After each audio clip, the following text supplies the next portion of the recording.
चलें जी, बिस्मिल्लाहिर्रहमानिर्रहीम। हम स्टार्ट कर रहे हैं आज का पहला webinar. I am sure all of you would have got the access to the portal, जो कि हमारा BFD का पोर्टल है, उसकी एक्सेस सबको मिल गई है। तो आज के वेबिनार में फिर हम डिस्कस करेंगे कि आपकी सीक्वेंस क्या होगी, शुरू के टॉपिक्स आपने कौन से पढ़ने हैं, शुरू के लेक्चर्स में क्या क्या कवर्ड है, and then we will open the floor for any question and answer sessions. अच्छा, ऑब्जेक्टिव ऑफ देखें वेबिनार जो है ना, ये इज़ नॉट अ रिप्लेसमेंट और an alternate to your recorded lectures. वो लेक्चर्स आपके पास मौजूद हैं, राइट? उसी सीक्वेंस में आपने देखने। Objective of the webinar is that I should give you an overview of what the topics are, क्या क्या उसमें आप कवर करेंगे, क्या इंपॉर्टेंट बातें उसमें हैं, और ताकि अगले वीक की आपकी ये प्लानिंग होगी। और उसके बाद फिर आपके जो क्वेश्चंस हैं, अगर आपने वो लेक्चर्स देखे हुए हैं, वेरी गुड, और उसमें कोई क्वेश्चन है, कोई कंफ्यूजन है, you can always ask, because one of the key objective of these webinars is to give you an opportunity to ask questions. आप अपने सवाल पूछें, कोई कंफ्यूजन है कहीं किसी टॉपिक पे, कोई कैलकुलेशन करते हुए कोई जज्बात एहसासात आपके मजरू हो गए, तो वो आप मुझसे डिस्कस करेंगे। Is this clear? If it is clear तो आप ये साथ मुझे यस, जब मैं पूछूंगा हाँ यस नो बोलते जाएंगे। यस जी, यस सर, ओके। दानियाल साहब भी कह रहे हैं यस। दानियाल कह रहे हैं नो वॉइस। दानियाल क्यों नहीं वॉइस आ रही है आपको? अब आ रही है वॉइस, बाकी सबको तो आ रही है। यस ऑडिबल, ओके एक्सेलेंट, ठीक हो गया जी। अच्छा, आज रिजल्ट भी आया है। हाँ, और रिजल्ट का दिन तो एहतसाब का भी दिन होता है, और रिजल्ट का दिन तो खुशी का भी दिन होता है, और बाद औकात इसमें चैलेंज भी होता है, उसका भी जिक्र करते हैं। लेकिन पहले तो सबको बहुत बहुत मुबारक हो। अगर आप में से किसी ने कोई फाइनल का पेपर दिया था, आपका पास हो गया, तो आपको बहुत बहुत मुबारक हो। जिन दोस्तों के पास हुए हैं, lot of messages I have received, उन सबको भी बहुत मुबारक हो। और अगर ऐसा कहीं हुआ है कि आपने पेपर दिया और for some reason, I mean you couldn't qualify that paper, वो आपका पेपर रुक गया, तो इसमें भी कोई परेशानी की, घबराहट की बात नहीं है।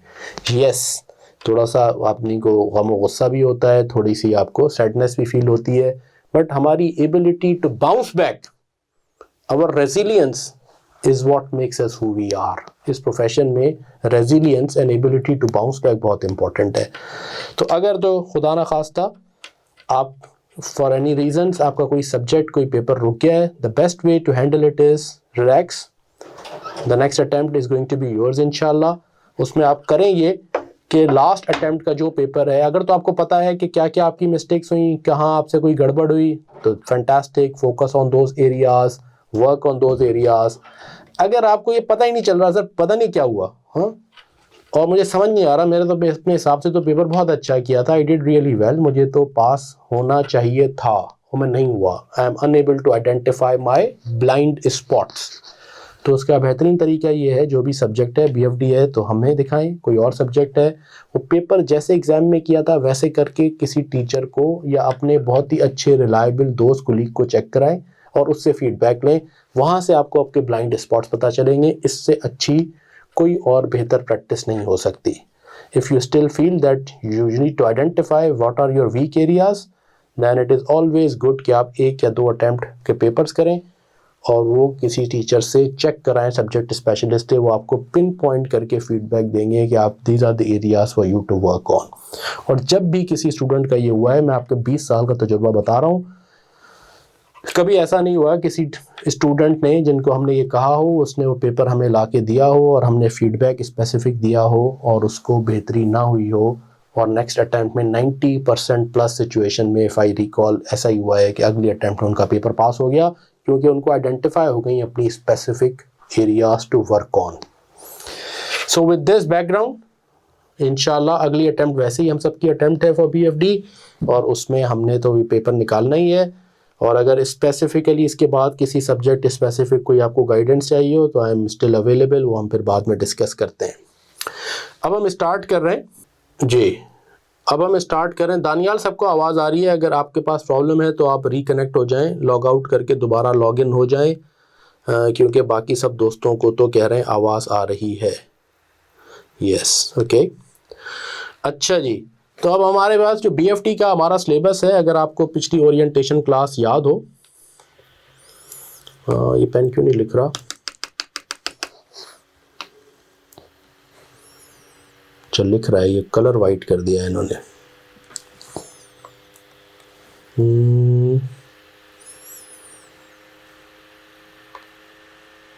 इसको और मोटा कर देते हैं, कलर ब्लैक कर देते हैं, आ जाए जी।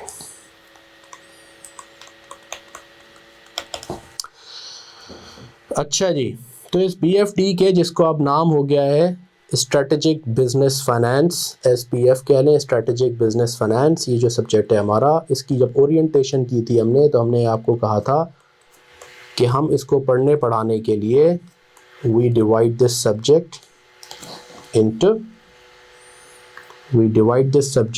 into certain areas, और जो पहला एरिया है वो है बेसिक इन्वेस्टमेंट अप्रेजल का। यहीं से आपके रिकॉर्डेड लेक्चर शुरू भी हो रहे हैं। Basic investment appraisal, what is this topic about? This whole area is about appraising investments, right? Is about appraising investments. Daniyal फिर कह रहे हैं नो वॉइस। दानियाल, बाकी सारे दोस्तों को वॉइस आ रही है भाई? बाकी सब दोस्तों को तो वॉइस आ रही है, सारे दोस्त लिखे हैं, सिर्फ दानियाल के साथ मसला है। सऊद, आपको आ रही है? यस। इसका मतलब है बेटा दानियाल, कोई आपका प्रॉब्लम है अपना कंप्यूटर का, उसे प्लीज़ चेक कीजिए। अच्छा जी, तो basic investment appraisal is about appraising investment. This is about appraising. Appraisal कहते हैं इवैल्यूएशन को, अबाउट डिटरमिनिंग फाइनेंशियल वायबिलिटी या फिजिबिलिटी।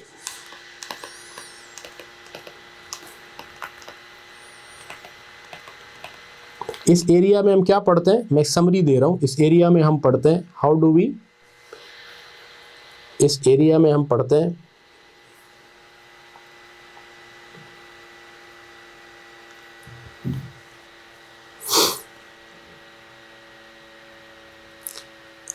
कि हम मीडियम टू लॉन्ग टर्म जो इन्वेस्टमेंट्स हम करने जा रहे हैं उनकी इवैल्यूएशन सीखते हैं, उनकी इवैल्यूएशन।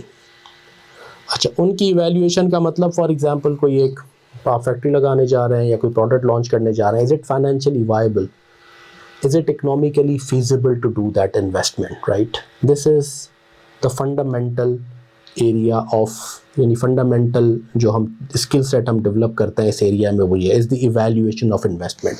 अब इस इवैल्यूएशन के जो टूल्स हैं, जो टेक्निक्स हैं जो इसमें यूज़ होती हैं, वो हमारी पढ़ी हुई हैं। कुछ हम MFA में पढ़ के आए हैं, जिसमें एक पहला है accounting rate of return,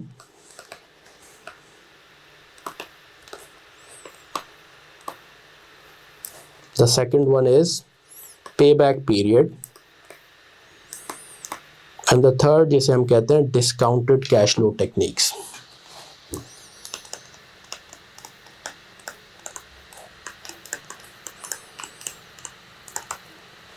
NPV, NIRR, net present value and internal rate of return. पे बैक पीरियड के भी दो बच्चे हैं, एक को हम सिंपल पे बैक पीरियड कहते हैं, एक को हम डिस्काउंटेड पे बैक पीरियड कहते हैं। अच्छा, ये टॉपिक स्टार्ट हो रहा है विद स्टार्टिंग, क्योंकि यही बेसिक मेथड्स हैं हमारे। अकाउंटिंग रेट ऑफ रिटर्न हम नहीं यूज़ करते प्रैक्टिकली बहुत ज़्यादा, जिसकी वजह ये है, जिसे ARR मेथड भी कहते हैं, रॉस मेथड भी कहते हैं, रिटर्न ऑन कैपिटल एम्प्लॉयड। इसकी अपनी लिमिटेशंस हैं। It is based on accounting framework rather than cash flows. We love cash flows more than the accounting numbers because cash is the king. आपने good sale कर दी, लेकिन tangible benefit तब है जब कैश रिसीव फ्रॉम कस्टमर है। वो cell हो गई, बाद में बैड डेट हो गई, तो उसका फ़ायदा कोई नहीं है। प्रोविज़न किया, अल्टीमेटली जब वो आउटफ्लो होगा, लाइबिलिटी जब आउटफ्लो में कन्वर्ट होगी, तो वो टेंजिबल हमारी पेमेंट है। तो कैश पे हम फाइनेंशियल मैनेजमेंट में we are more focused on cash flows. Cash flows मैं ये बात कहता हूँ, और ये बात आपको समझ में आएगी कि cash is more easily verifiable and cash is the king, is the tangible benefit या टेंजिबल एलिमेंट जो है ना, वो कैश फ्लो है। आप किसी भी कंपनी की P&L या बैलेंस शीट बनाएं, तो डिफरेंट अकाउंटिंग स्टैंडर्ड्स की डिफरेंट ट्रीटमेंट, परमिटेबल ट्रीटमेंट के अंदर रहते हुए आप different P&L and cash flow बना सकते, क्या बैलेंस शीट बना सकते हैं आप। इन्वेस्टमेंट प्रॉपर्टी के IAS को यूज़ करें और इन्वेस्टमेंट प्रॉपर्टी को कॉस्ट मॉडल पे यूज़ करें तो P&L बैलेंस शीट की शक्ल कुछ और होगी। फेयर वैल्यू मॉडल को यूज़ कर लें तो P&L और बैलेंस शीट की शक्ल थोड़ी डिफरेंट हो जाएगी। प्रॉपर्टी प्लांट एंड इक्विपमेंट में कॉस्ट मॉडल यूज़ करें तो P&L बैलेंस शीट डिफरेंट हो गया, और अगर आप फेयर वैल्यू मॉडल पे चले जाएं, रीमेजरमेंट करते रहें पीरियोडिक, तो फिर P&L and balance sheet different हो सकती है। लेकिन इन सारी सिचुएशन में cash flow for the year change नहीं होना चाहिए, because it has to reconcile to objectively verifiable figures, cash in the beginning and cash equivalents at end. तो cash flow for the period उन दोनों को रिकनसाइल करता है। Unless you do creative wrong accounting, cash flow for the year can not be different whatever accounting standards, framework और कोई भी आप पॉलिसीज फॉलो करें परमिटेबल। तो कैश इज इंपॉर्टेंट। तो ये discounted cash flow techniques investments को approve करती हैं यूजिंग कैश फ्लोज। ये आप पढ़ के आए हुए। NPV IRR क्या है, यहाँ आपको पहले ये रिफ्रेश कराया गया है कि NPV किसे कहते हैं, ये आपने पढ़ा हुआ है, लेकिन हमने पहले उसको बहुत ही बेसिक कॉन्सेप्ट से रिफ्रेश कराया है कि पॉजिटिव NPV क्या डिपिक्ट करती है, नेगेटिव क्या, IRR क्या है। ये दोनों एक ही टेक्निक्स हैं, क्योंकि दोनों ही मतलब हम कलेक्टिवली डिस्काउंटेड कैश फ्लो इसलिए कहते हैं कि दोनों के लिए हमें कैश फ्लोज चाहिए होते हैं और डिस्काउंट रेट चाहिए होता है टू डू द डिसीजन। दोनों के थ्रू डिसीजन सेम पे हम पहुंचते हैं, बस तरीका of the decision is different. यहाँ हम IRR के केस में हम IRR को कंपेयर करते हैं वर्सेस आवर डिस्काउंट रेट या रिक्वायर्ड रेट। यहाँ NPV को हम positive negative sign of NPV से डिसीजन करते हैं। दोनों को collectively discounted cash flow technique क्यों कहा जाता है? इसलिए कहा जाता है कि दोनों के लिए आपको प्रोजेक्ट के कैश फ्लोज चाहिए और दोनों के लिए आपको रिक्वायर्ड रेट चाहिए, राइट। आपने कैश फ्लोज बना लिया, जब तक रिक्वायर्ड रेट नहीं होगा तो डिस्काउंटिंग नहीं हो सकती, डिस्काउंटिंग के बगैर NPV नहीं निकलती। तो आपको कैश फ्लो भी चाहिए, रिक्वायर्ड रेट यानी डिस्काउंट रेट भी चाहिए to arrive at a decision through NPV। IRR में भी आपने IRR निकाल दिया, उस IRR का क्या करेंगे? जब तक के कोई कंपैरिजन में रिक्वायर्ड रेट होगा तो कंपेयर करके बोलेंगे ना कि IRR यानी जो प्रोजेक्ट का अपना इंटरनल रिटर्न है वो 20% है, मेरा रिक्वायर्ड है 16, तो अच्छा है प्रोजेक्ट। खाली 20% का क्या करूं जब तक कि मेरे रिक्वायर्ड रिटर्न अवेलेबल ना हो। तो दोनों के लिए हमें दो चीज़ें चाहिए, कैश फ्लोज और रिक्वायर्ड रेट। तो हम कहते हैं कैश फ्लो डिटर्मिनेशन सारा ये बेसिक इन्वेस्टमेंट अप्रेजल में है।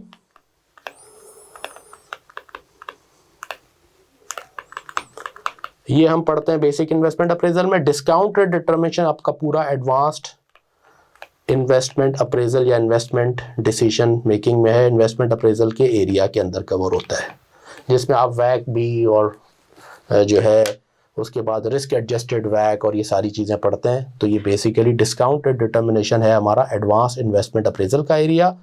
Cash flow determination is what we discuss and what we learn in basic investment appraisal की एरिया में। तो जिसमें जितने आप NPV IRR के क्वेश्चन देखेंगे उसमें आपसे कैश फ्लो बनाए गए और आपको रिक्वायर्ड रेट गिवन है डिस्काउंटिंग करने के लिए या IRR के थ्रू कंपेयर करने के लिए। तो इस बेसिक इन्वेस्टमेंट अप्रेजल से आपके लेक्चर शुरू हो रहे हैं। NPV IRR आपको रिफ्रेश कराया गया है और फिर ये कॉन्सेप्ट डिटरमिन करने के बाद फिर बात शुरू होती है। पहले लेक्चर्स आप देखेंगे डिस्काउंट रेट क्या कहते हैं कैश फ्लो डिटर्मिनेशन। जो बेसिक इन्वेस्टमेंट अप्रेजल है is about cash flow determination. तो फिर बात शुरू हो जाती है कैश फ्लो डिटर्मिनेशन की। फिर कैश फ्लोज के डूज एंड डोंट्स हमने सारे रिफ्रेश कराए हैं। ये वो चीज़ें हैं जो आप पढ़ के आए हुए हैं, लेकिन थोड़ी एडवांस स्टेज है यहाँ पे जो क्वेश्चन आएंगे उनमें थोड़ी सी एडवांस बातें आपसे पूछी जाएंगी, राइट। तो कैश फ्लो डिटर्मिनेशन के डूज एंड डोंट्स हमने डिस्कस किए हैं एक एक करके।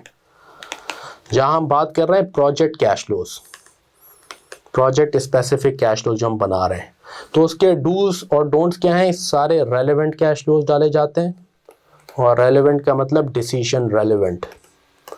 All decision relevant cash flows हमें इनकॉर्पोरेट करना है। हमने प्रॉपर्ली टैक्स इफेक्ट्स को अकाउंट फॉर करना है। हमने प्रॉपर्ली वर्किंग कैपिटल चेंजेस को इनकॉर्पोरेट करना हमने दोबारा रिफ्रेश किया है या सीखा है। और फिर इन्फ्लेशन इफेक्ट्स, ये हम इसकी पहले लॉन्ड्री लिस्ट बनाते हैं। डोंट्स में ऑफ कोर्स कोई इररेलेवेंट कैश फ्लो नहीं आएगा, no irrelevant item.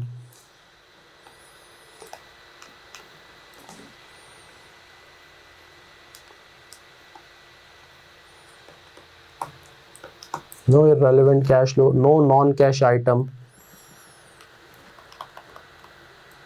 and no financing decision, no financing cash flows, unless it's a financing decision like lease or borrow। पहले हम ये लिस्ट बनाते हैं, आप देखेंगे उन लेक्चर्स में, और फिर एक एक करके हम डिफरेंट एग्जाम्पल्स के थ्रू हमने एक्सप्लेन किया है। सबसे इंपॉर्टेंट बात है आइडेंटिफाई करना what is relevant and what is irrelevant for a particular decision, और रेलेवेंट और इररेलेवेंट कैश फ्लोज की आइडेंटिफिकेशन।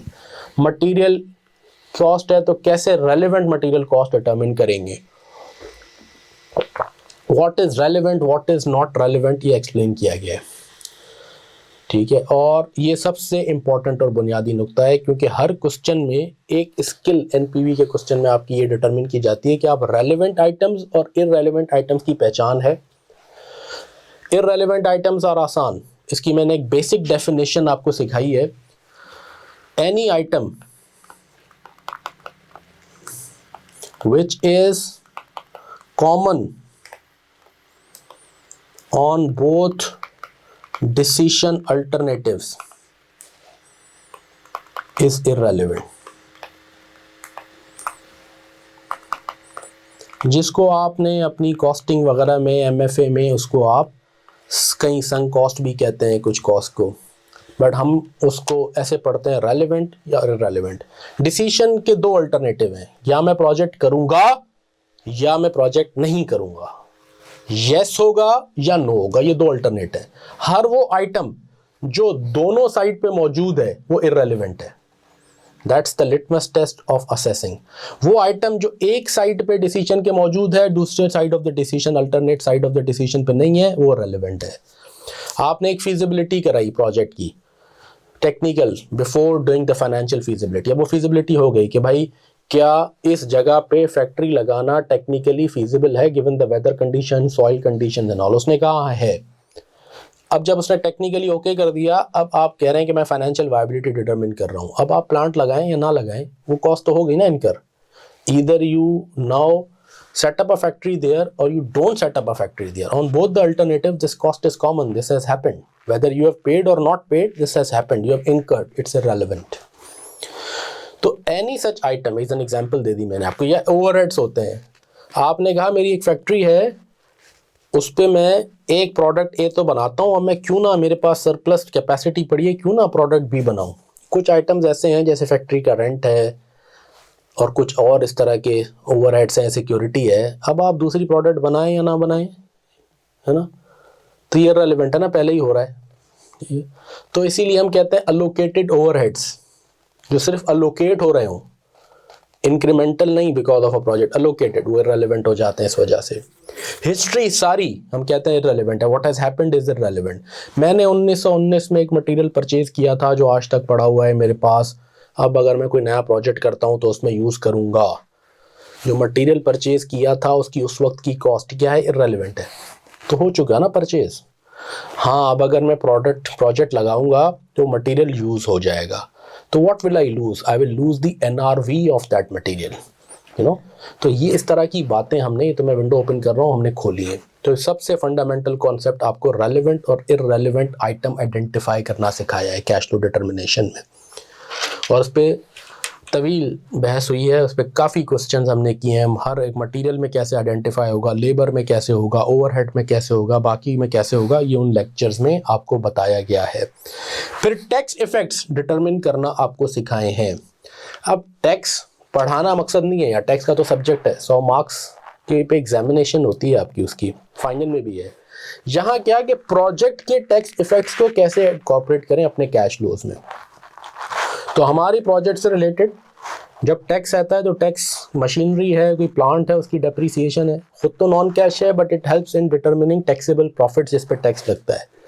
तो वो टैक्स कैसे इफेक्ट सही डिटरमिन करें, टैक्स गेन और लॉस ऑन डिस्पोजल कैसे आएगा, टैक्स डेप्रिसिएशन कैसे अकाउंट फॉर होगी, बाद में कैसे एड बैक होगी, टैक्स पेबल इन एरियर्स है, tax payable in same year है, ठीक है, ये सब चीज़ें कैसे डिटरमिन होंगी, ये सारा, और कैसे सही जगह पे सही कैश फ्लो इम्पैक्ट आएगा, ये डिस्कस किया गया है यहाँ टैक्स इफेक्ट्स। इस पे फिर हमने पूरी सरासर डिस्कशन की है एक क्वेश्चन को लेके, फिर मल्टीपल क्वेश्चन में उसकी कैसे इम्प्लीमेंटेशन है वो देखिए। फिर वर्किंग कैपिटल चेंजेस, फिर इसे डिस्कस किया है हमने। वर्किंग कैपिटल चेंजेस क्या है? वर्किंग कैपिटल चेंजेस ये होती हैं जी, जब आप कैश फ्लो बनाते हैं अंडर IFRS, तो दो तरीके हैं, direct form of cash flow है और एक इनडायरेक्ट है। Direct form of cash flow में हम क्या करते हैं? Direct form of cash flow में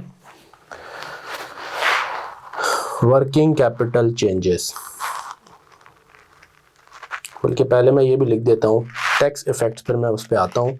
टैक्स इफेक्ट्स में हमने सिखाया है पूरा टैक्स डेप्रिसिएशन को कैसे अकाउंट फॉर करेंगे, स्ट्रेट लाइन होगा तो कैसे करेंगे, WDV होगा तो कैसे करेंगे, एफिशिएंट वे तरीका क्या है, टैक्स रेट्स नहीं है गिवन तो क्या होगा, tax same year payable, tax की पेमेंट साइकिल क्या है, सेम ईयर एरियर्स, इसको कैसे डिटरमिन करेंगे, टैक्स लॉस होगा तो क्या होगा, ये सारी बातें हमने इसमें डिस्कस की है। वर्किंग कैपिटल चेंजेस, इसके बाद वर्किंग कैपिटल चेंजेस क्या हैं? जब भी आप कैश फ्लो बनाते हैं, तो जब indirect form of cash flow बनती है, एक डायरेक्ट फॉर्म है, डायरेक्ट में तो आप क्या लिखते हैं? Cash received from customers, cash paid to suppliers, cash for this, तो डायरेक्ट कैश फ्लो कहलाती है ये। Indirect cash flow is what we generally typically make, जिसमें हम क्या करते हैं? जिसमें हम उठाते हैं प्रॉफिट आफ्टर टैक्स या जनरली प्रॉफिट बिफोर टैक्स से बात उठाते हैं, और फिर उसमें ऐड लेस करते हैं सर्टेन आइटम, लाइक डेप्रिसिएशन को ऐड कर दिया हमने, है ना, गेन और लॉस को हमने ऐड लेस किया, accounting gain loss, right, amortisation, depreciation, amortisation, non cash item add होते हैं, टैक्स की पेमेंट्स होती हैं, फिर वो हम माइनस कर देते हैं, प्रोविज़न ऐड होता है।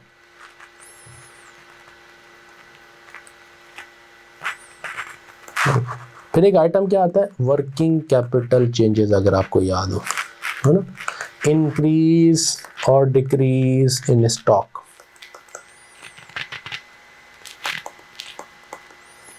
Increase decrease in receivables, increase decrease in payables, right. ये आइटम क्या कर रहे हैं? जो वर्किंग कैपिटल चेंजेस ये हेल्प करते हैं, दे हेल्प कन्वर्ट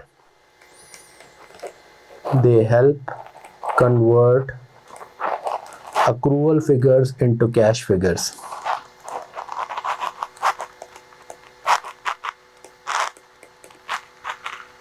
ये खुद से ना एडिशनल इनफ्लो है ना एडिशनल आउटफ्लो है, जो सेल हो गई वो हो गई, ठीक है ना, जो परचेजेस हैं वो ऊपर आ गई। अब ये क्या है कि उन परचेजेस में से किसकी पेमेंट हुई, कुछ की नहीं हुई, पेबल्स चल रहे थे सप्लायर्स के, कस्टमर्स के रिसीवेबल्स थे, इन चेंजेस को अकाउंट फॉर करके you convert the profit which is an accrual figure into a cash figure.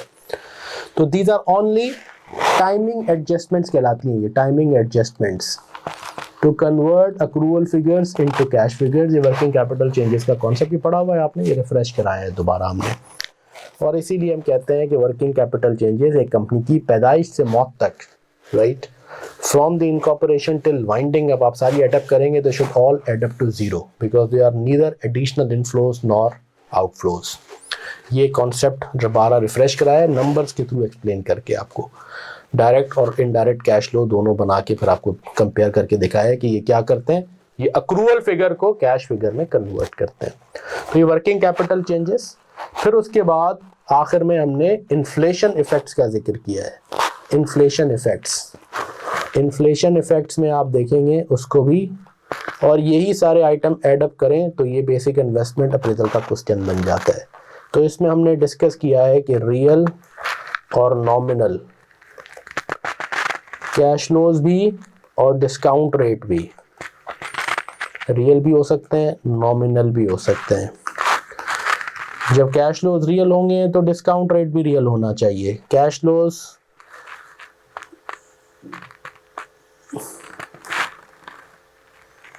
जब ये रियल होंगे कैश फ्लोज तो डिस्काउंट रेट भी रियल, जब कैश फ्लोज नॉमिनल तो डिस्काउंट रेट भी नॉमिनल।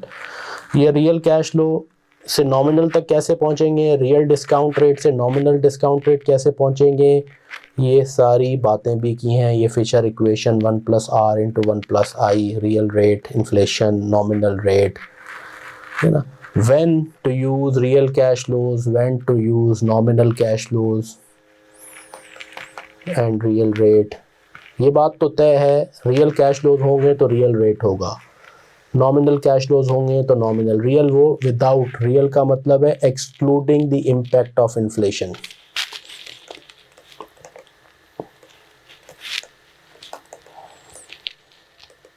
नॉमिनल कहते हैं इंक्लूडिंग, इनकॉर्पोरेटिंग द इफेक्ट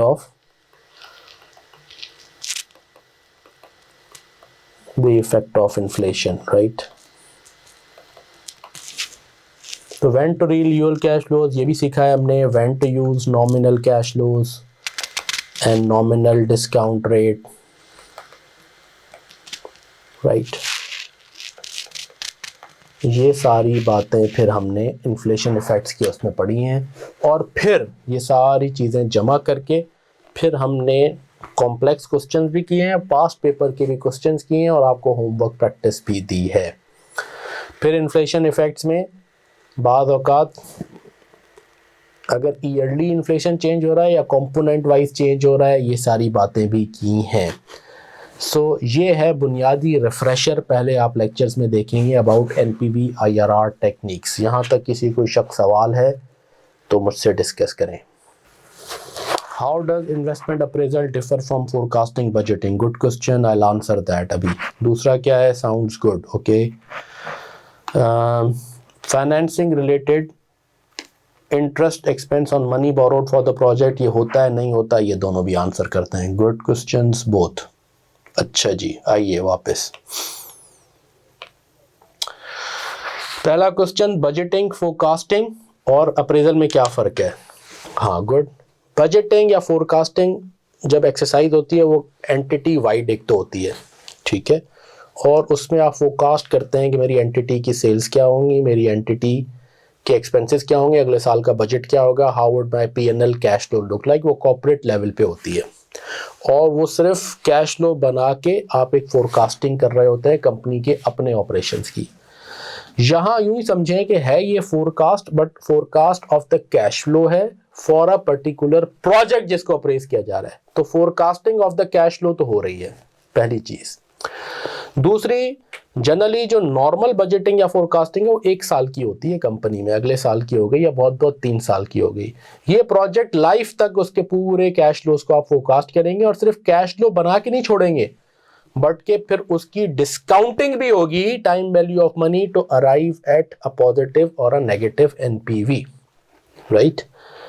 और या फिर उसका आईआरआर निकल के कंपेयर होगा रिक्वायर्ड रेट से। तो पहले तो फोरकास्टिंग या बजटिंग जनरली एनुअल बेसिस का प्रोसेस है कंपनीज में। तो बजटिंग या फोरकास्टिंग एनुअल बेसिस पे होती है। बहुत कुछ कंपनी 3 ईयर प्लान भी बना लेते हैं, 3 ईयर फोरकास्ट भी बनाते हैं, उसमें वो P&L, कैश फ्लो और balance sheet of the company को फोरकास्ट करते हैं। यहाँ जो हम बात करते हैं फोरकास्टिंग की, वो प्रोजेक्ट स्पेसिफिक फोरकास्ट है और ओनली कैश फ्लो फोरकास्ट है। P&L भी कह लें आप, P&L प्लस, तो अगर हम जो अप्रेज कर रहे हैं एनपीवी डिस्काउंट उसमें, तो हम एक्चुअली कैश फ्लोज पर अल्टीमेटली पहुंचते हैं। तो हमारे लिए कैश फ्लो फोरकास्ट है, प्रोजेक्ट की लाइफ का पूरा फोरकास्ट है, और फिर उस पर भी बात खत्म नहीं है, बल्कि फिर उसकी डिस्काउंटिंग भी है या उसका आईआरआर निकल के कंपैरिजन है विथ द रिक्वायर्ड रेट। तो पहले क्वेश्चन का तो आंसर ये हो गया। दूसरा क्वेश्चन उन्होंने कहा कि जी सर ये बताइए कि ये जो डूज की तो बात हो गई, डोंट्स की बात पे आ जाएं आप। सॉरी, ये था, हाँ, इररेलेवेंट आइटम। ये फाइनेंसिंग कैश फ्लोज क्यों नहीं लेते? पहली बात ये समझना आसान है कि इररेलेवेंट आइटम नहीं आनी चाहिए, जो डिसीजन से इररेलेवेंट है वो नहीं आना चाहिए। नॉन कैश आइटम भी नहीं आना चाहिए, इसको समझाने की जरूरत ही नहीं है। कैश फ्लो बन रहा है तो नॉन कैश आइटम की तुक ही नहीं बनती, क्योंकि हम बना ही कैश फ्लो रहे हैं। तो डेप्रिसिएशन, अमोर्टाइजेशन हम ऐड बैक कर देते हैं, अगर तो हम इनडायरेक्ट फॉर्म कैश फ्लो बनाते हैं तो ऐड बैक कर देते हैं। अब फाइनेंसिंग कैश फ्लोज क्यों नहीं आने चाहिए? फाइनेंसिंग तो कैश फ्लोज है, फाइनेंसिंग कैश फ्लोज पहली बात होते क्या क्या है? Financing cash flows, why they should not be part of the decision. Financing cash flows क्या है? फाइनेंसिंग कैश फ्लोज में इंटरेस्ट है, डिविडेंड है, राइट, इंटरेस्ट का पे करना, डिविडेंड करना, मनी रिसीव्ड, लोन की मनी या लोन रिपेमेंट, लोन की डिसबर्समेंट, रिपेमेंट, और फिर शेयर होल्डर से पैसे लेना उनको मतलब राइट्स इशू के थ्रू, ये सब फाइनेंसिंग कैश फ्लो। इनमें से कोई भी हमारे प्रोजेक्ट का हिस्सा नहीं बनता। क्यों? उसकी वजह ये है कि जो रिक्वायर्ड रेट है, ये रिक्वायर्ड रेट आगे जाके हम पढ़ेंगे, डिटरमिन ही ऐसे होता है, it is actually the IRR of all financing cash flows. यानी सारे फाइनेंसिंग कैश फ्लोज को अगर मैं प्लॉट करूं और उनका IRR निकालूं तो मेरा रिक्वायर्ड रेट है। इसका मतलब है उसी रिक्वायर्ड रेट से मैं सारे फाइनेंसिंग कैश फ्लोज डालूं और उस रिक्वायर्ड रेट से डिस्काउंट करूं तो उनकी एनपीवी तो जीरो हो जाएगी। यानी यूं समझें कि मैंने लोन लिया और लोन का रेट है 12%। अब मैं लोन के सारे कैश फ्लोज बना लूं, 3 साल का लोन है, पहले मुझे लोन रिसीव हुआ, फिर मैंने 12 के हिसाब से इसका इंटरेस्ट पे किया, अभी मैं टैक्स को भूल जाता हूँ, फिर मैंने ये लोन रिपे कर दिया 100। अब अगर मैं इन सारे कैश फ्लोज का IRR निकालूंगा तो 12 आ जाएगा, यही मेरा लोन का रेट है एक्चुअली। अब मैं इन्हीं कैश फ्लोज को जब 12% से डिस्काउंट कर दूं अगर, तो एनपीवी तो जीरो हो जाएगी ना, 112। आप इसे डिस्काउंट करें 1.12 पावर 1, 1.12 पावर 2, 1.12 पावर 3, ये करें सब और मुझे बताएं एनपीवी क्या आ गई। एनपीवी जीरो हो जाएगी। तो चाहे ये मैं सारे अब कैश फ्लोज डालूं या ना डालूं, अगर मैं प्रोजेक्ट को 12% से डिस्काउंट कर रहा हूं तो इन सारे कैश फ्लोज की एनपीवी तो वैसे ही जीरो हो जाएगी 12% से। ये बात समझ में आ रही है हमें? ज़रा सब करके देखें, 12% से एनपीवी जीरो होती है ये, पहले तो ये करें ना भाई, सब 12% से डिस्काउंट करें ना। अरसलान आप करें, बताएं एनपीवी क्या आ गई जी? एनपीवी जीरो हो गई।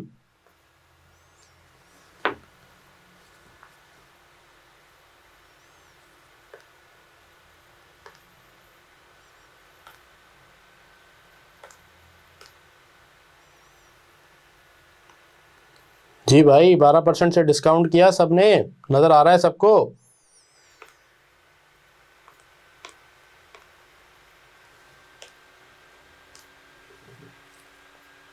जी, एनपीवी जीरो हुई, डिस्काउंट किया जी। साउथ, यस, जीरो हो गई। अरसलान आपने किया? क्योंकि क्वेश्चन आपका है। यस, जीरो हो गई, ठीक है।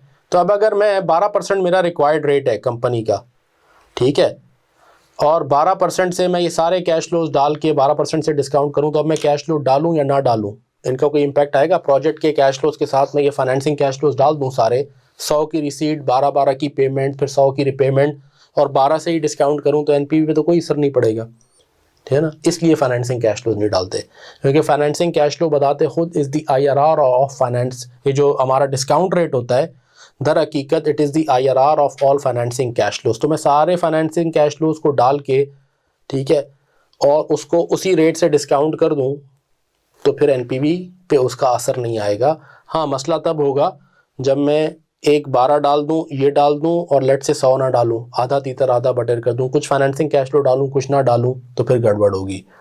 लेकिन मैं अगर सारे फाइनेंसिंग कैश फ्लोज डाल दूं और फिर रिक्वायर्ड रेट से डिस्काउंट करूं, तो फाइनेंसिंग कैश फ्लो सबकी एनपीवी जीरो कर देगा, क्योंकि रिक्वायर्ड रेट डिटरमिन ही ऐसे होता है कि it is the IRR of all financing cash flows. ये निकलता ही ऐसे है।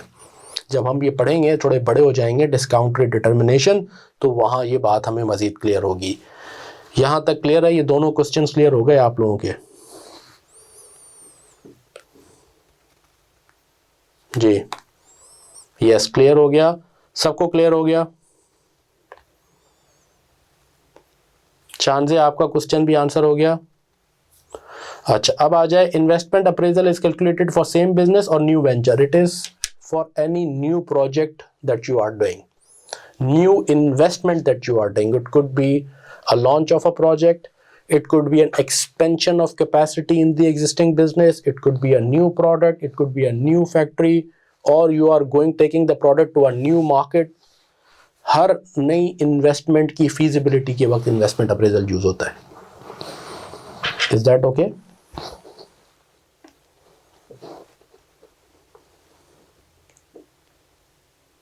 राइट. तो हम बात कर रहे हैं, फिर मैं वापस आ गया कि हम यहां से चले थे जी कि जी हम इसमें डूज एंड डोंट्स पढ़ते हैं कैश फ्लोज के, और dos and don'ts cash flows के क्या हैं एक एक करके हमने, आप देखेंगे लेक्चर में हमने उन पर डिस्कशन किया और उसको सीखा है. Relevant decision, relevant and irrelevant cash flow for the decision, tax effects, working capital changes, inflation effects, और फिर ऑफ कोर्स ये करते हुए डोंट्स को, जिनको हमें एक्सक्लूड करना है उनको एक्सक्लूड करते हैं. ये सारी बातें हमने सीखी हैं. सबसे पहले इफेक्टिवली एनपीवी आईआरआर का पुराना जो हमारा कॉन्सेप्ट था उसको हमने प्रॉपर्ली रिफ्रेश किया है यहाँ पे. तो सबसे पहले आपको लेक्चर्स में यही सारी बातें मिलेंगी और फिर आपको बहुत सारे क्वेश्चंस हमने कराए. कुछ क्वेश्चन में उसने डेप्रिसिएशन की कॉम्प्लेक्सिटी डाली है, कुछ में उसने इन्फ्लेशन की कॉम्प्लेक्सिटी डाली है. तो वो डिफरेंट टाइप ऑफ क्वेश्चंस अपने पास पेपर्स के, ICIW के, सीमा के, वो सब हमने इसमें सॉल्व किए हैं, आपके पास मिलेंगे. और आपको बहुत सारे क्वेश्चंस हमने प्रैक्टिस के लिए घर पे भी दिए हैं. अच्छा, उसके बाद जब आप लेक्चर्स में ये देख लेंगे तो उसके बाद फिर चीज़ आती है, फिर जो हमने चीज़ें डिस्कस की हैं मैं उस पर आता हूँ. फिर उसके बाद आपको मिलेगा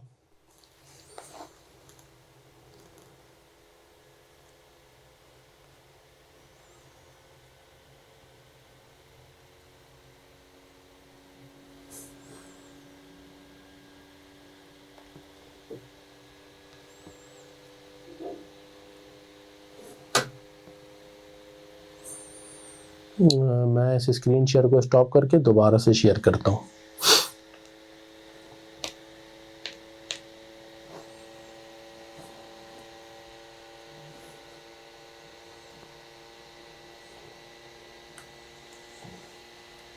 क्यों नहीं नीचे जा रहा है, ये स्क्रॉल हो जाए. जी आ गया. अच्छा जी, अब आ जाएं. जब हम ये पढ़ लेते हैं तो फिर उसके बाद हमने कुछ आपको बेसिक अर्थमेटिक चीज़ें सिखाई हैं, यानी रिफ्रेश कराई हैं. Arithmetic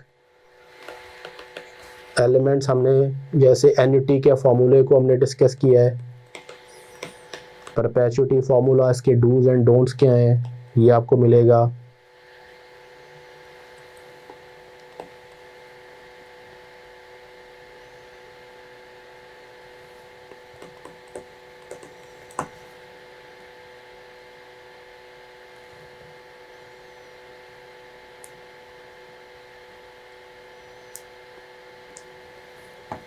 perpetuity formula P is equal to R divide by I. इसके डूज एंड डोंट्स हैं कुछ, वो हमने डिस्कस किए हैं. P is equal to R 1 minus 1 plus I power minus n. Present value annuity formula, ठीक है, कि ये कैसे कैश फ्लोज की डिस्काउंटिंग करता है. सिमिलर एन्युटी कहते किसे हैं, परपेचुटी कहते किसे हैं, ये सब पता है आपको, हमने रिफ्रेश कराया है. ठीक है, इसके क्या सर्टन करेक्टरिस्टिक्स हैं ये बातें की हैं. उसके बाद फिर हमने सेंसिटिविटी एनालिसिस का टॉपिक डिस्कस किया है.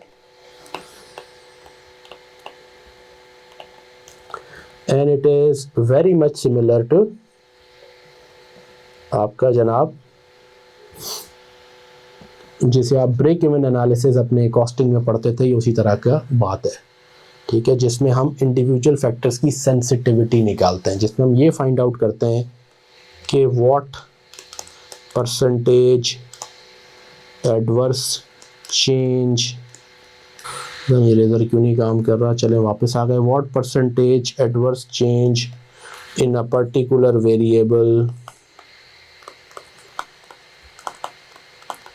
Can turn our NPV to 0.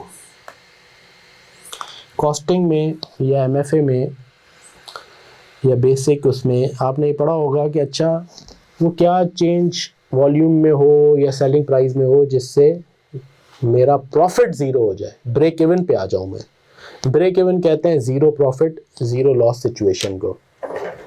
अच्छा, वहाँ चूँकि हमारा डिसीजन जो है ना के लिए रेलेवेंट जो वेरिएबल है वो प्रॉफिट है, तो वहाँ हम ये देखते हैं कि क्या पर्टिकुलर चेंज पे कहाँ जाके मुझे ज़ीरो प्रॉफिट मिल जाएगा, मैं ब्रेक इवन पे आ जाऊँगा। यहाँ फाइनेंशियल मैनेजमेंट में हमारा फैसला होता है, financial management is based on NPV, future cash flows और उनकी डिस्काउंटेड वैल्यू यानी एनपीवी। यहाँ हम फैसला करते हैं एनपीवी की बेसिस पे, और यहाँ हम ये देखना चाहते हैं कि what percentage adverse change can turn my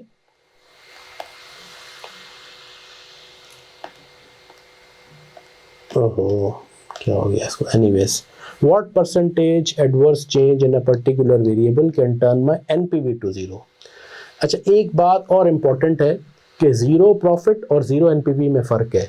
zero profit का मतलब मुझे कुछ भी नहीं मिला, मैं no profit no loss situation पे आ गया। ज़ीरो एनपीवी का मतलब ये नहीं है। जब आप एनपीवी पढ़ते हैं तो हम ये सीखते हैं, पॉजिटिव एनपीवी ये बताती है कि मुझे मेरा प्रिंसिपल भी मिल गया जो मैंने इन्वेस्ट किया, और मुझे मेरा रिक्वायर्ड रिटर्न भी मिल गया, ओवर एंड अबव मुझे कोई सरप्लस कैश मिला जिसकी प्रेजेंट वैल्यू है।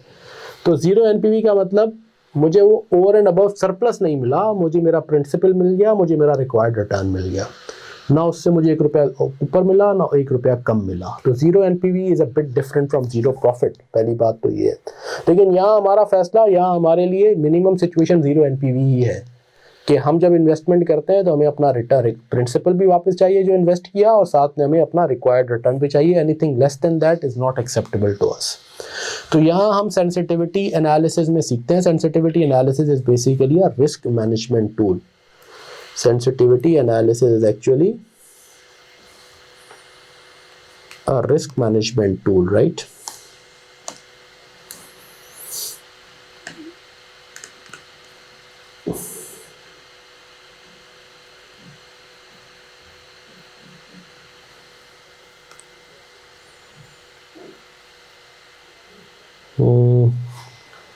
Sensitivity analysis is basically a risk management tool. It is a risk management tool. कैसे कि मैंने जब एनपीवी निकाली, जैसे अभी हमसे पूछा, अभी शानजे का एक क्वेश्चन था कि ये फोरकास्टिंग है, ये तो हम फोरकास्ट कर रहे हैं, एस्टिमेट कर रहे हैं कि फ्यूचर कैश फ्लोज को, राइट? तो everything is an estimate, is a professional judgment. That judgment, that estimate, that forecast can go wrong. मैं estimate कर रहा हूँ मेरी selling price ये होगी, मैं estimate कर रहा हूँ फ्यूचर में मेरे volume of production and sale ये होगा, मैं estimate कर रहा हूँ कि मेरी ये कॉस्ट ये होगी, रॉ मटेरियल की, लेबर की, इसकी। मैं एस्टिमेट कर रहा हूँ मेरे प्रोजेक्ट की लाइफ 5 साल होगी, वो 5 से कम होकर 3 भी हो सकती है कि नई प्रोडक्ट आ जाए, टेक्नोलॉजिकल ऑब्सोलेसेंस हो जाए, मार्केट में कॉम्पिटिटर कुछ और चेंज कर दे। मैं एस्टिमेट कर रहा हूँ मेरी सेलिंग प्राइस होगी 100 रुपया पर यूनिट, हो सकता है 100 में ना बेच सकूँ, मुझे 90 पे बेचना पड़ जाए, 80 पे बेचना पड़ जाए। मैं एस्टिमेट कर रहा हूँ मैं 3 मिलियन टन्स का एक वॉल्यूम सेल करूँगा, मैं 3 मिलियन ना सेल कर पाऊँ, 2.5 कर लूँ, 2 कर लूँ। तो ये सब क्या है? ये सब एस्टिमेट है, and any estimate can go wrong. तो सेंसिटिविटी एनालिसिस में हम ये सीखते हैं कि what adverse change in a particular variable can turn my NPV zero. मेरे पास कितना मार्जिन ऑफ एरर है इस एस्टीमेट में। तो सेंसिटिविटी एनालिसिस जब पढ़ के ये सीखते हैं, और इसका एक फॉर्मूला है, सेंसिटिविटी एनालिसिस किसी भी उसकी is NPV divided by the PV of that variable, जो भी वेरिएबल है उसकी पीवी, राइट? सेल्स है तो PV of sales, selling price की निकालेंगे, वॉल्यूम की निकालेंगे तो पीवी ऑफ कंट्रीब्यूशन मार्जिन आ जाएगा, एंड सो ऑन। तो ये सेंसिटिविटी एनालिसिस हमें फिर ये बताता है कि जो फैक्टर जिसकी सेंसिटिविटी परसेंटेज सबसे कम है वो मोस्ट सेंसिटिव है, ठीक है?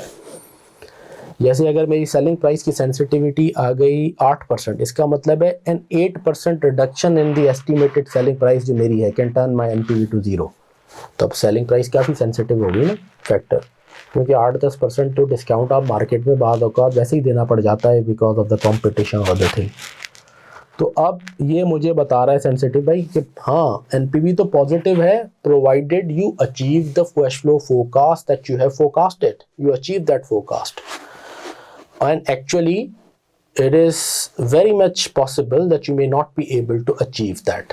तो कितनी एडवर्स चेंज कॉस्ट में इंक्रीज एनपीवी को ख़राब करेगी, सेलिंग प्राइस वॉल्यूम की डिक्रीज एनपीवी को ख़राब की, तो कितनी कॉस्ट की इंक्रीज में बर्दाश्त कर सकता हूँ या कितना डिक्रीज इन सेलिंग प्राइस और वॉल्यूम में बर्दाश्त कर सकता हूँ until my NPV is zero. Anything below that will make my NPV negative, is not acceptable.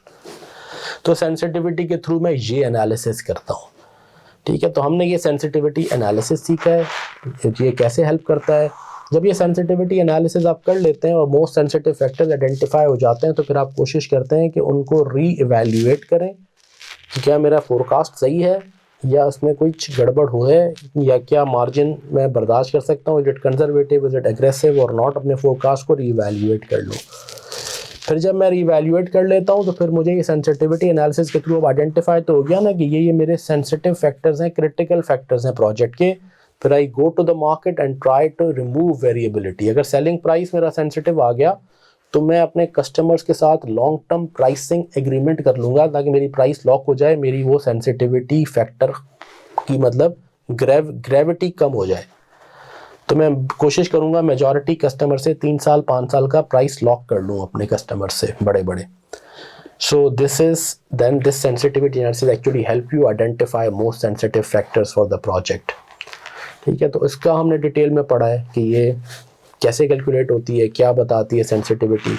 फिर सेंसिटिविटी एनालिसिस नॉर्मल फैक्टर के बाद फिर ये सेंसिटिविटी एनालिसिस फिर लाइफ ऑफ प्रोजेक्ट की हमने सीखी है अलग से, राइट।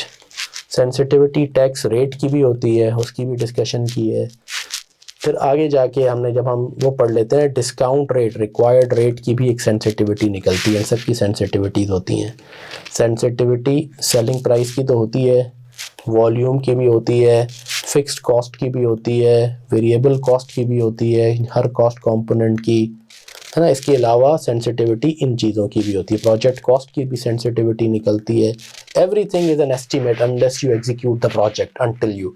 तो इन सारे एस्टीमेट्स की सेंसिटिविटी होती है। फिर ये पढ़ने के बाद हमने लिमिटेशन भी पढ़ी है सेंसिटिविटी एनालिसिस की, और वो लिमिटेशन क्या है? वो लिमिटेशन ये है कि ये 1 factor at a time model है, 1 फैक्टर एट अ टाइम। यानी इसमें हम अगर सेलिंग प्राइस की सेंसिटिविटी फाइंड आउट करेंगे तो अज्यूम करेंगे कि बाकी वॉल्यूम, फिक्स कॉस्ट, ये सब एज पर दी एस्टिमेटेड चीज़ चलेगा। सिर्फ सेलिंग प्राइस ऊपर नीचे हो तो कितनी हम उसकी कमी बर्दाश्त कर सकते हैं। जब वॉल्यूम की बात करेंगे तो हम कहेंगे अच्छा सेलिंग प्राइस वही रहे, if all other factors stay constant ceteris paribus, only what change in volume can turn my NPV to 0। तो इसका जो ड्रॉबैक है ये 1 factor at a time model है। Practically many factors are linked. अगर आप सेलिंग प्राइस कम करते हैं तो साथ में वॉल्यूम आप बढ़ा लेते हैं अपने सेल का। अगर आप सेलिंग प्राइस बढ़ाते हैं तो वॉल्यूम कम हो जाती है ना। तो ये वाले एलिमेंट्स आपस में लिंक्ड भी होती है। बाद अवकात if you are able to control cost, you are also able to reduce the prices, you know. So this is also important. But ये एनालिसिस टेक्निक ये हमें पता हो, और इसको प्रैक्टिकली फिर सिनेरियो एनालिसिस के थ्रू हैंडल किया जाता है कि यू मेक एक प्रोजेक्ट के ABCD डिफरेंट सिनेरियोज, और फिर बाद में हम डिस्कस करेंगे मॉन्टी कार्लो असेसमेंट भी होती है। बट सेंसिटिविटी एनालिसिस क्या है, कैसे कंप्यूट होती है, उसके बेसिक्स क्या हैं, फिर हमने ये पढ़ाया है, आपको लेक्चर्स में ये मिलेगा। और सेंसिटिविटी एनालिसिस अगर कैश फ्लोज हो टैक्स में तो क्या होगा, नॉन कैश फ्लोज हो क्या होगा, ये सारी बातें की गई हैं, पास्ट पेपर के क्वेश्चन भी कराए गए हैं। तो मेरा ख्याल ये है कि for the first week this is enough for you to refresh all the basics of NPV IRR, do all the practice, do past paper questions, फिर आपकी मैथमेटिकल टेक्निक से रिफ्रेश करें। ठीक है, अल्दो आप एक्सेल में कैलकुलेट करेंगे, लेकिन ये फॉर्मूले की क्या करैक्टरिस्टिक हैं, ये कब यूज़ होगा, ये कब यूज़ होगा, कैसे यूज़ होगा, ये जानना ज़रूरी है। ठीक है, और फिर सेंसिटिविटी एनालिसिस इस टॉपिक तक आप पहुँचे, उसके बाद फिर अगले हम जब वेबिनार में आएंगे इंशाल्लाह, तो फिर हम आपसे मज़ीद आगे के टॉपिक्स की बात करेंगे। लेकिन इतने लेक्चर्स आप देखें, प्रैक्टिस करें, and then we can move forward. Is that okay दोस्तों? अब यहाँ तक मेरी बात कंप्लीट हुई। अब मैं आता हूँ, आपके कोई क्वेश्चंस हैं? अगर आपने ये लेक्चर्स देखे हुए हैं या इवन नहीं भी देखे, यहाँ तक की डिस्कशन में आपका कोई भी क्वेश्चन है तो आप मुझसे डिस्कस करें। What if the cash flows aren't projected correctly? Yes, इसीलिए सेंसिटिविटी एनालिसिस है। प्रोजेक्शंस जब बनती हैं तो प्रोजेक्शन बहरहाल एस्टीमेट है, तो फिर आप क्या करते हैं, फिर रिव्यूज़ होते हैं, ठीक है ना। तो फिर जब एक जनरली कंपनीज में क्या होता है, जब इवैल्यूएशन होती है, एक टीम बनाती है, एक सीनियर उसको रिव्यू करता है, चैलेंज सेशन होते हैं कि ये प्राइस क्यों ली, इसकी अजम्पशन क्या है, इस अजम्पशन को चेक करो। तो उसके थ्रू फिर उनको रिफाइन किया जाता है। और यस, अगर वो गलत होंगे तो रिजल्ट तो गलत होगा, लेकिन कोशिश की जाती है through a process of review कि उसको ठीक किया जाए। और sensitivity analysis is another tool, it helps you identify critical, जब कैश फ्लो आ जाते हैं तो फिर at least you go back and check their forecast as well. तो इसमें ये भी एक फ़ायदा हो जाता है आपको।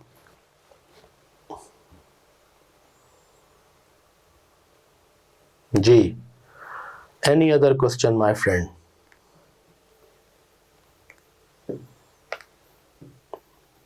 जी, अरसलान साहब का एक क्वेश्चन आया है।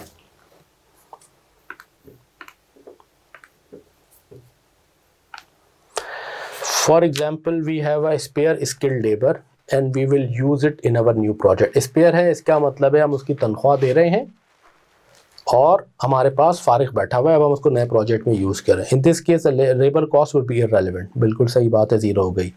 But if we do not include this cost, wouldn't if reduce the cost of new project and hence will effect our decision for accepting? No, it will not reduce, because वो cost पहले ही इनकर हो रही है। हाँ, अगर आपका ये हो कि भाई ये लेबर अगर मैं प्रोजेक्ट नहीं करूंगा तो अल्टीमेटली मैं भी 1-2 महीने में इसको फारिग कर दूंगा,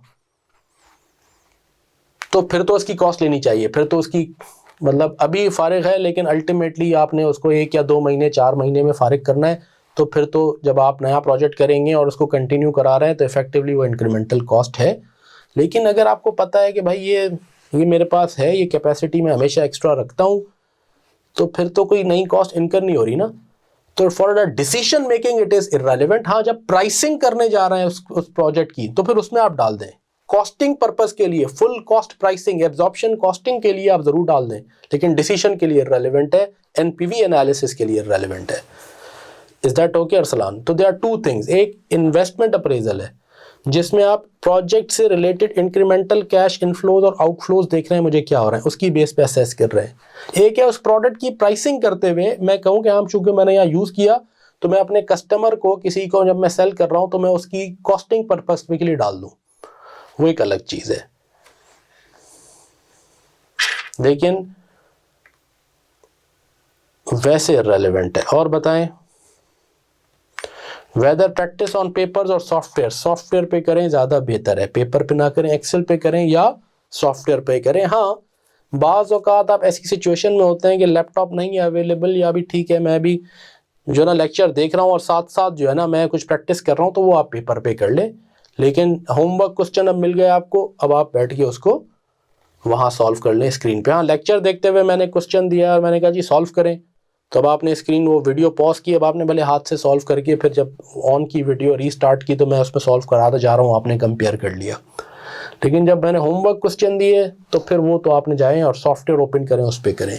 50% प्रैक्टिस आपकी सॉफ्टवेयर पे होनी चाहिए, ये हमने ओरिएंटेशन में भी बात की थी। Is that okay Anwar?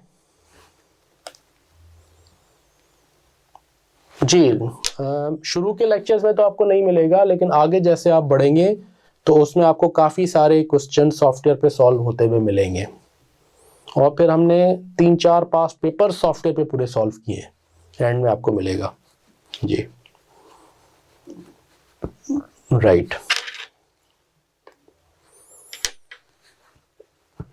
So who is the person in an organization accountable for appraisal? Is that CFO or senior person from board? अच्छा, अब ये क्या है कि materiality of the project determine करती है। बाद औकात ऑर्गेनाइजेशन में बोर्ड ने अथोराइज किया होता है कि जी अप टू लेट से 500 मिलियन तक की इन्वेस्टमेंट सीईओ और मैनेजमेंट टीम फैसला कर ले। 500 मिलियन से अबव आएगा तो उसका फैसला हम करेंगे कैपेक्स का, ठीक है। एज एन एग्जाम्पल दे रहा हूँ, वो 500 भी हो सकता है, 100 मिलियन भी हो सकता है, डिपेंडिंग ऑन द साइज। छोटी ऑर्गेनाइजेशन के लिए शायद वो 50 मिलियन भी होगा। तो जो डिसीजन अथॉरिटी है, अगर अल्टीमेटली सीएफओ तो हर जगह इन्वॉल्व है ही, इसमें होता ही है। अब वो सीएफओ और सीईओ मिलके कर लें या सीएफओ आके बोर्ड को प्रेजेंट करे, अगर तो वो बोर्ड की अथॉरिटी के अंदर है, बोर्ड ने कहा हुआ है भाई ये फैसला, ये प्रोजेक्ट नया होगा, हमें दिखाएंगे, तो वो बनाएगा सीएफओ, और सीएफओ खुद यानी अपनी टीम से बनवाएगा और प्रेजेंट सीएफओ आके बोर्ड को करेगा और बोर्ड रिव्यू करके अप्रूव करेगा। अगर तो वो मैनेजमेंट की अथॉरिटी के अंदर है तो फिर मैनेजमेंट सीएफओ और सीईओ और फिर और कोई लीडरशिप टीम में और भी है, प्रोडक्शन डायरेक्टर है, मार्केटिंग डायरेक्टर है, टेक्निकल, वो उसको ओके करेंगे और अल्टीमेटली सीईओ यानी SD, head of that team, वो उसको अप्रूव करेगा। तो जिसकी डिसीजन अथॉरिटी है वो ग्रुप इसको करता है। इज दैट ओके चांद?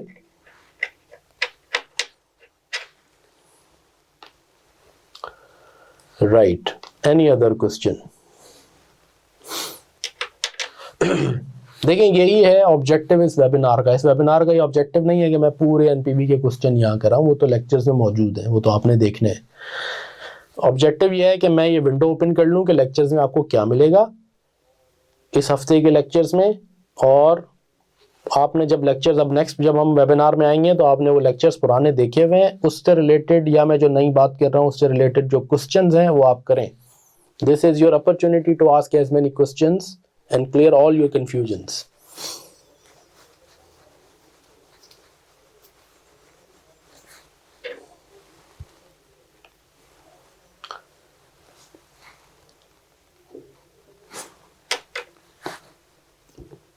Is this all done?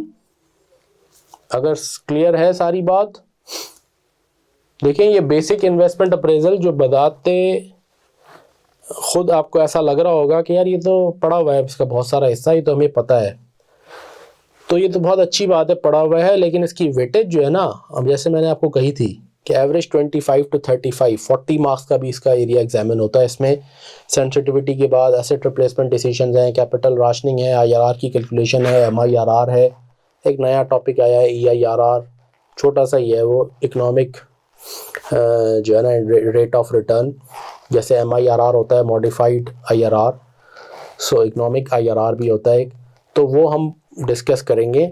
लेकिन ये टॉपिक इसकी वेटेज अच्छी है, तो इसको हमने ऐसे जल्दी भी नहीं करना है, तो मुझे पता है सब आता है, ठीक है, आता है, बहुत अच्छी बात है, तो उसको अच्छी तरीके से प्रैक्टिस करके इस टॉपिक को क्लोज करेंगे। And it constitutes 25 to 35% exam weightage, right जी।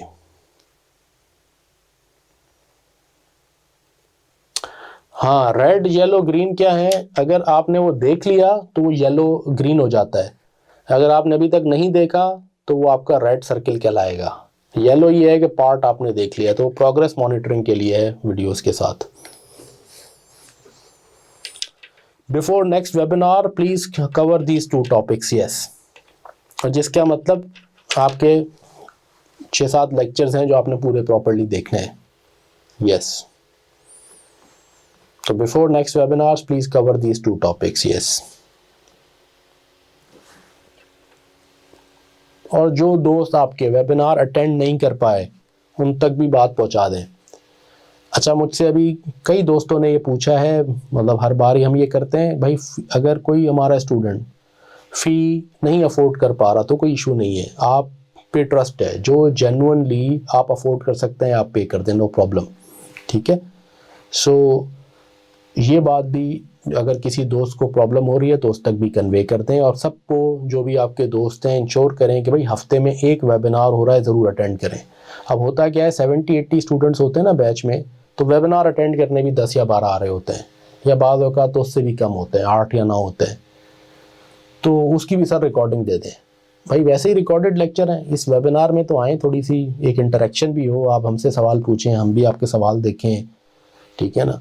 तो ये 1 घंटा अपने कीमती वक्त से निकालें, वीकली 1-1.25 घंटा, और वेबिनार ज़रूर अटेंड करें। आप ख़ुद भी, आपके जो दोस्त हैं उन तक भी ताकीद करें, ठीक है। इस वेबिनार का मज़ा ही यही है कि लाइव डिस्कशन हो ना, आप लाइव क्वेश्चन आंसर करें मुझसे, जो आप पढ़ रहे हैं उसकी क्यूरीज तो आप व्हाट्सएप पे कर लेते हैं, मैं रिस्पॉन्ड कर देता हूँ, लेकिन मज़ीद अच्छे तरीके से वो डिस्कशन यहाँ वेबिनार में हो जाती है। व्हाट्सएप पे you can't explain like this, is that clear? So if it is clear with everyone तो मुझे ओके लिखें, जब ओके लिखेंगे तो फिर हम आगे बढ़ेंगे, yes.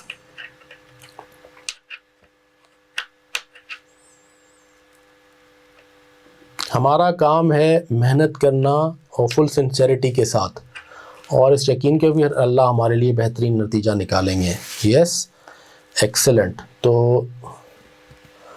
with this we can conclude today's webinar if everyone is okay, and then We will meet inshallah in our next webinar next week.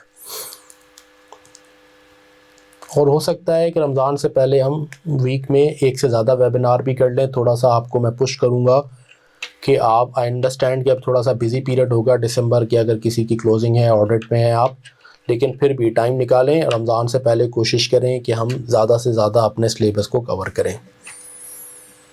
ठीक हो गया जी, टेक केयर, अपना ख्याल रखें। We'll meet in a next webinar.